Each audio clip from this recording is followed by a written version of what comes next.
guys, welcome back to my channel. இன்றைக்கி நம்ம பார்க்க போகிறது டெஸ்லா ரோட்ஸ்டர் RCயை பற்றி தான்.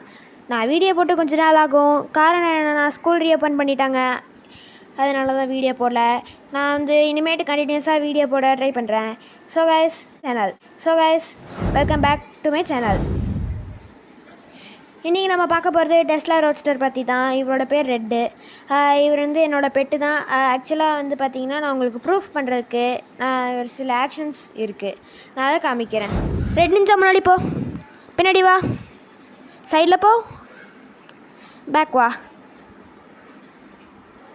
இன்சைட் போ, அப்படியே பேக் வா ரெட் நிஞ்சா. ஸோ பார்த்தீங்கன்னா இவர் தான் ரெட் நிஞ்சா சொன்னல. இவருக்கு சில ஹாப்பி ரியாக்ஷன்ஸ் இருக்குது, இவருக்கு சில ஃபியூச்சர்ஸ் இருக்குது. அது என்னென்னா, இப்போ ரெட் நிஞ்சா முன்னாடி போ, இப்போ பார்த்தீங்களா லைட்டு பிரிங்க் ஆக ஆரம்பிச்சிட்டாரு. இதான் இவரோட ஃபியூச்சர். இவருக்கு சில ஹாப்பி மோட் இருக்குது. அது என்னென்னா,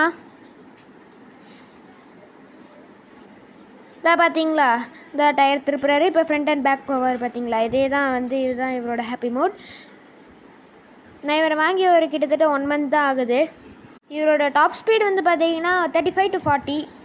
இவரோட சார்ஜிங் டைம் பார்த்தீங்கன்னா கிட்டத்தட்ட 1 hour 30 minutes ஆர் 1 hour கிட்ட வரும். நீங்கள் ஹாஃப் சார்ஜ் பவர் ஒரு 30 or 50 கிட்ட இருந்துச்சுன்னா உங்களுக்கு பார்த்தீங்கன்னா ஒரு 30 to 1 hour சார்ஜிங் டைம் இருக்கும்.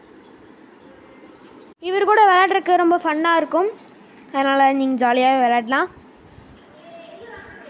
இந்த கார் மேட் பண்ணது பார்த்திங்கன்னா நல்லா ஹார்ட் பிளாஸ்டிக், அதனால் நீங்கள் இடித்தாலும் உங்களுக்கு ஸ்க்ராச்சஸ் தான் ஆகும், தவிர உங்களுக்கு எந்த டென்ட் அந்த மாதிரி எதுவுமே ஆகாது. இவரோட சார்ஜிங் போர்ட் பார்த்திங்கன்னா இந்த இங்கே தெரியுதா, இங்கே இருக்குது. அதுக்கப்புறம் இது on off button. So okay guys, நம்ம இன்னொரு வீடியோவில் சந்திக்கலாம். அது வரைக்கும் பை பை, பீஸ் அவுட்.